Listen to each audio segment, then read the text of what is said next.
Vinny over here. Vinny Bonsignor with the Review Journal. Curious, this is the first time that you guys are working a draft together, and you'll get to the draft room eventually. What's the process of building a consensus on the decisions that you guys are going to ultimately make? And you know, everyone wants to know if there is a tie or if there isn't a consensus, who has ultimate deciding-making powers? What I would say about that is we're gonna work it out. Yeah. That's all you need to know. We're gonna work it out.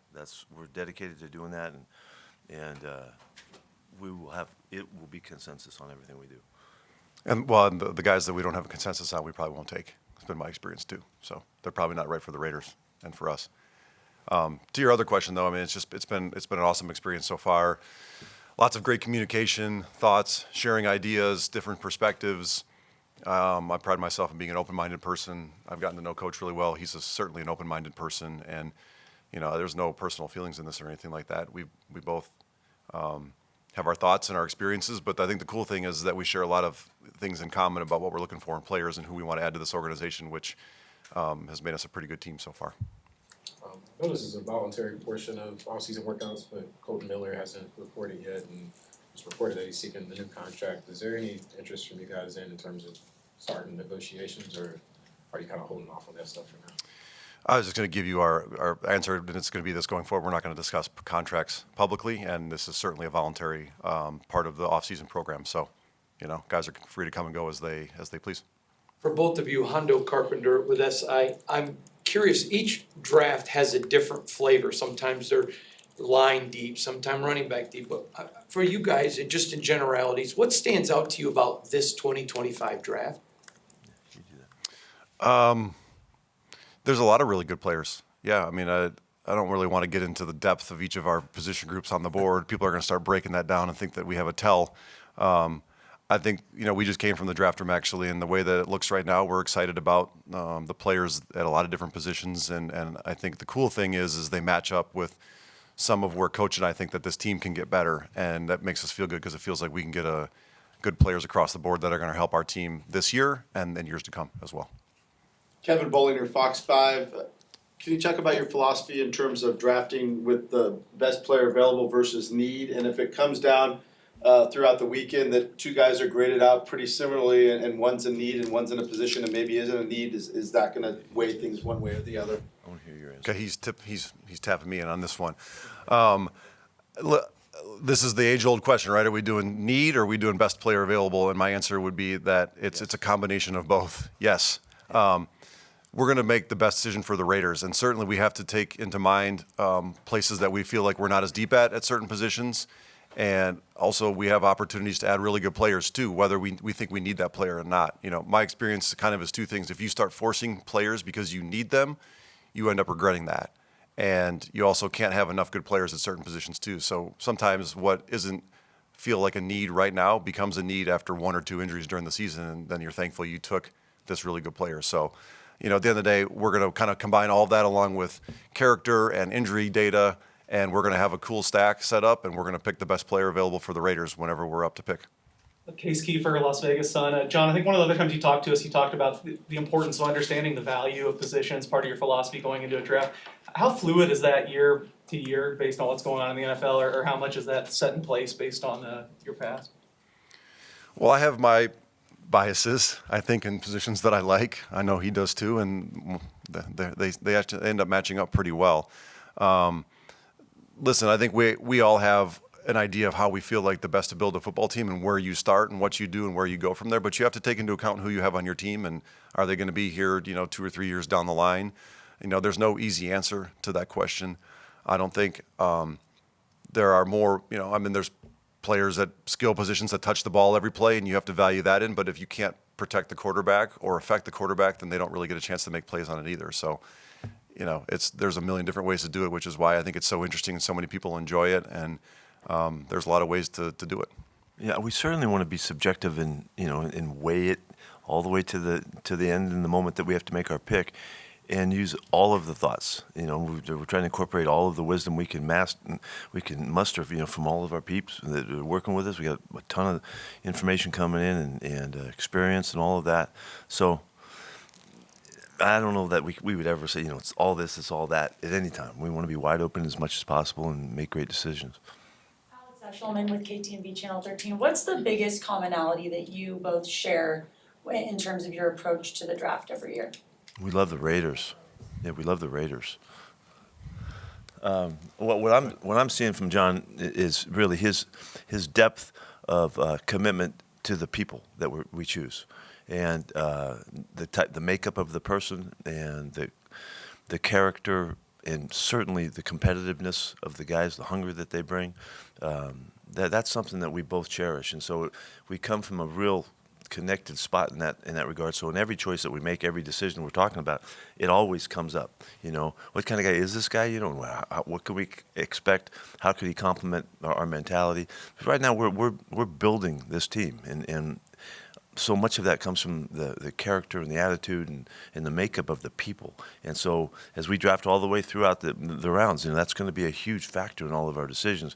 And we're really connected in our thinking in that regard. So I know we both feel very comfortable about going into this because we know we have that kind of baseline that we're starting from. So I would just add to that too, just the competitiveness. That's the person. But when I think about the kind of player that we need to bring into this program to give to the coaches, and what I've seen from Coach and his staff already, there needs to be a passion and a competitive drive that is gonna be paramount to people's success in this. And if they don't have it, then they won't last year very long, in my opinion, from what I've seen and what I know. And we have to demand that, because otherwise we're not doing our jobs as scouts and as a personnel department very well, because we're setting them up for failure. Because I don't think it's fair to ask Coach and all his staff to try to pull the competitiveness out of them every day. The players have to be willing to give it, and then it can be, exponentially grown over time.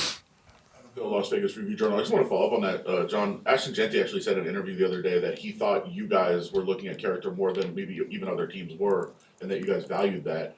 I guess, is that maybe the art of scouting now, where everybody knows the same numbers, everybody has all the same, information on guys, everybody has the same tape, but that's the art of maybe learning a guy?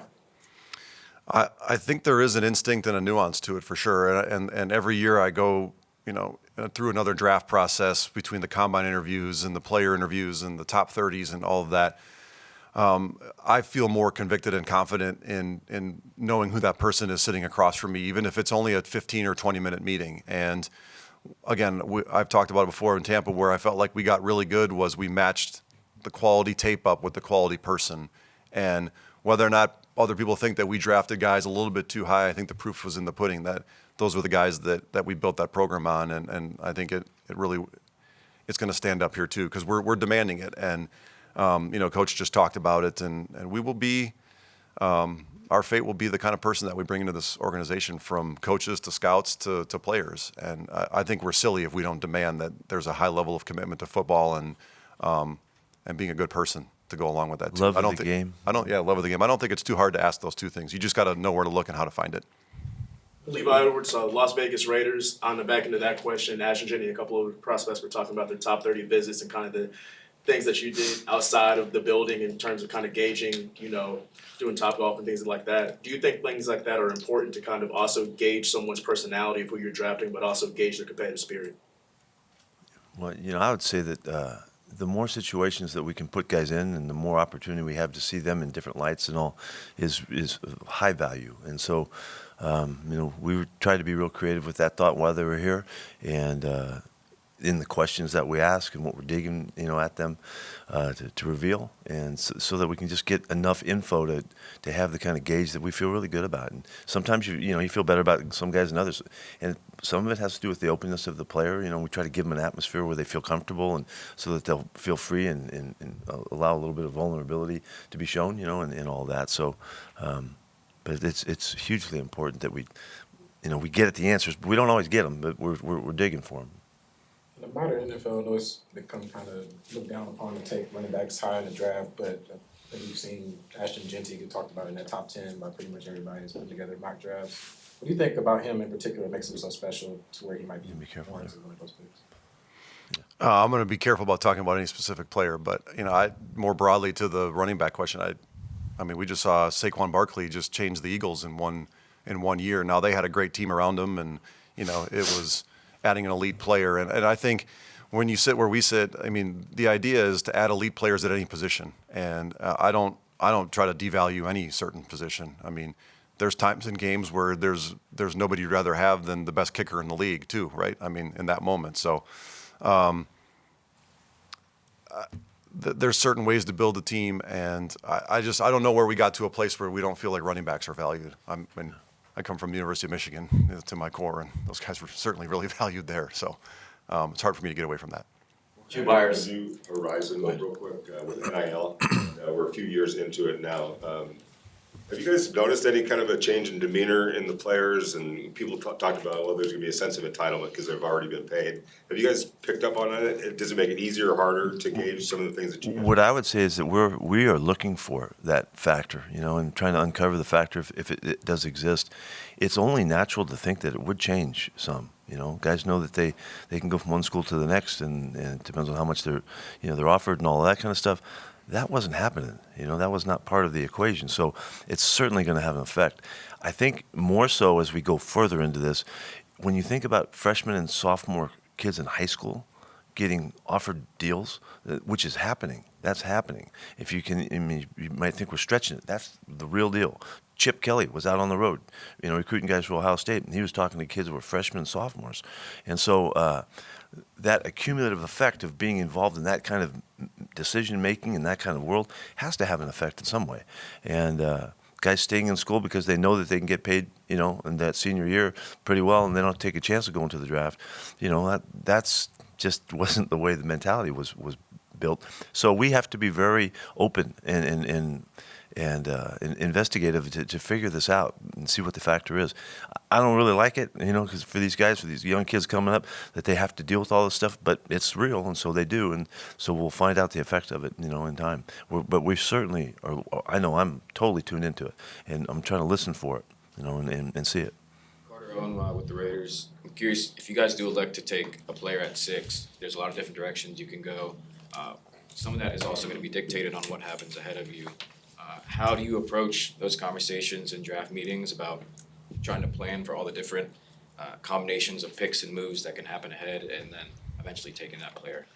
Well, when you're picking 6, you only got to figure out 5 different combinations or players that could possibly go. And, our pro department up there right now with Ben and Jordan and Jordy's doing a great job of tracking visits and private workouts and who was at pro days to try to, figure out, kind of where these teams might go to help you prepare. But at the same time, that's a lot of wasted energy to me, because we have, at the end of the day, we have no idea what these teams are going to do. We have a sense, but we're guessing. And I think our focus, Coach and I's focus, is more on the Raiders and are we comfortable with a stack of players that are there at 6?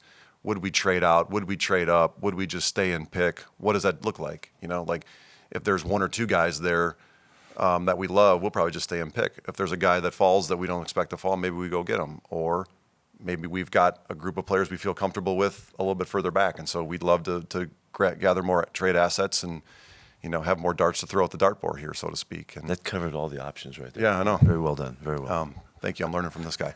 So, again, we're focused really on us at this point. The teams in front of us are going to do what they can do. We've got no control over that, and we better be ready to pick when we're up at 6. Hugh Myers, Raider Nation Radio 920. With the addition of Geno and the extension of Follow, how do you approach the quarterback position as it pertains to the draft? Remain open-minded, and anybody that can help us at that position in particular is going to be, up for consideration. You guys have all done your investigative journalism well enough to know that we've brought some quarterbacks in, and that wasn't by accident by any means. And we remain open to the most important position in sports to get right, and we're super excited to have Geno here, and we continue to expect him to be here for a while, but you can't have too many of those guys. In terms of SI, John, just kind of to that point, can you talk a little bit about how your moves in free agency added flexibility to what you can do in the draft?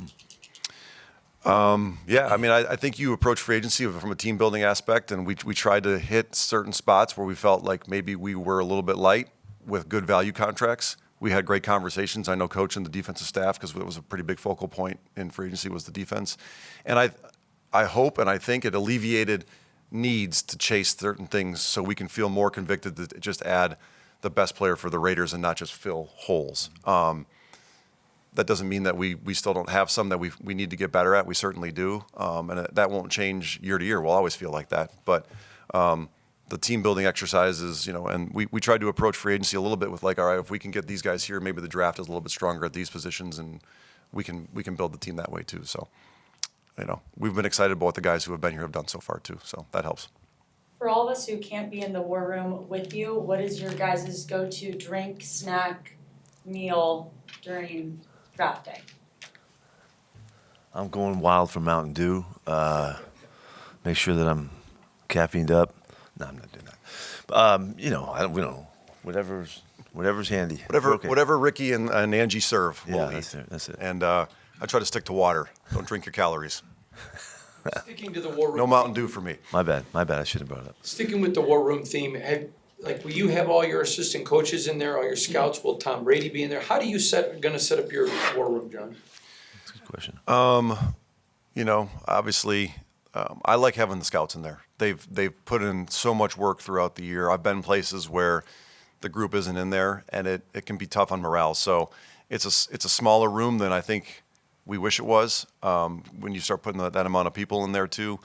But it's a working environment too, and so we have to be cognizant of the fact that there's got to be lots of communication. We can't just, it's not a party. It's probably not as exciting as everybody in here thinks it might be. Obviously, when we start approaching being on the clock, or when we're on the clock, there's kind of a hush and an excitement that falls over the group. But in terms of what ownership is going to be here, I'm not sure on that yet. Certainly, if they want a seat at the table, they all get a seat at the table. They own the team. There'll be chairs available. We'll be dynamic and fluid in that aspect too. But Coach and I will be sitting next to each other and coordinating all the way through. Paul Gutierrez here from Raiders.com. That sounded strange. That was cool. John, after decades of paying dues, and now you're sitting in the driver's seat. How Just 2 decades. Yeah, okay, 2 decades. Made that sound like I was like 50 years into a career. God, wouldn't that be horrible if you're 50? Jeez. You're in the seat Always now. bringing up age. I know. How excited are you to be there? And Pete, what vibes is he putting off?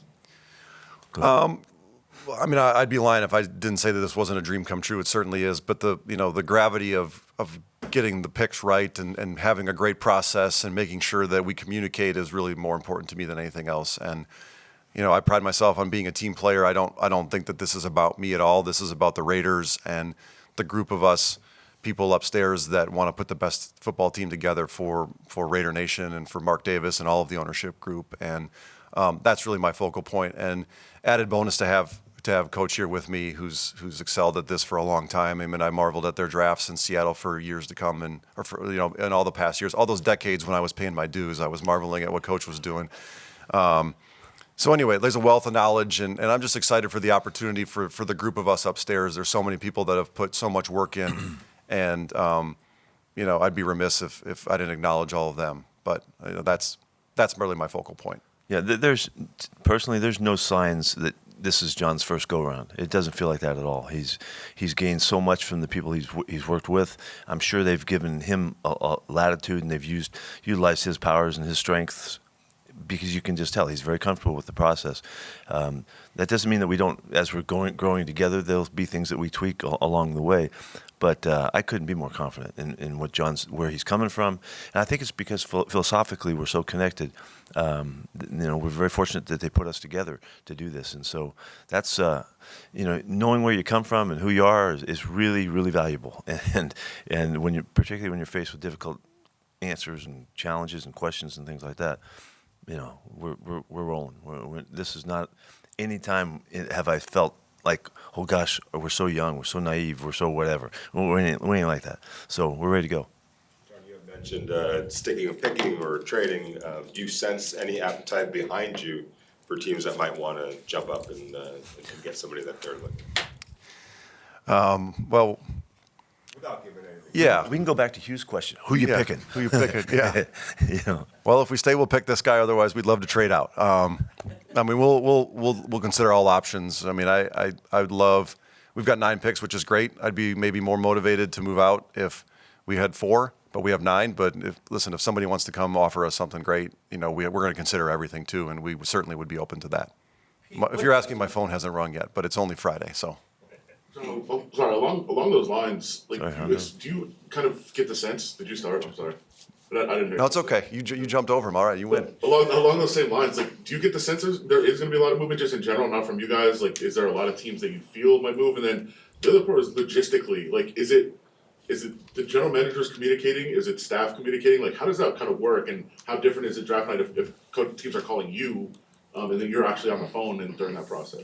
I have the sense that maybe mid. I think that the top of two feels more like there could be some action up there. But listen, it only takes one team to get a run in a certain position started, and then everybody else goes, oh, well, we want one of those guys, we better go. And so the draft remains wildly unpredictable, which is why everybody loves it. And the staffs that are dynamic and navigate the changing landscape the best usually do the best. And, it's our first go around together, but I feel confident in the process we have up top with the people that are helping and going to assist.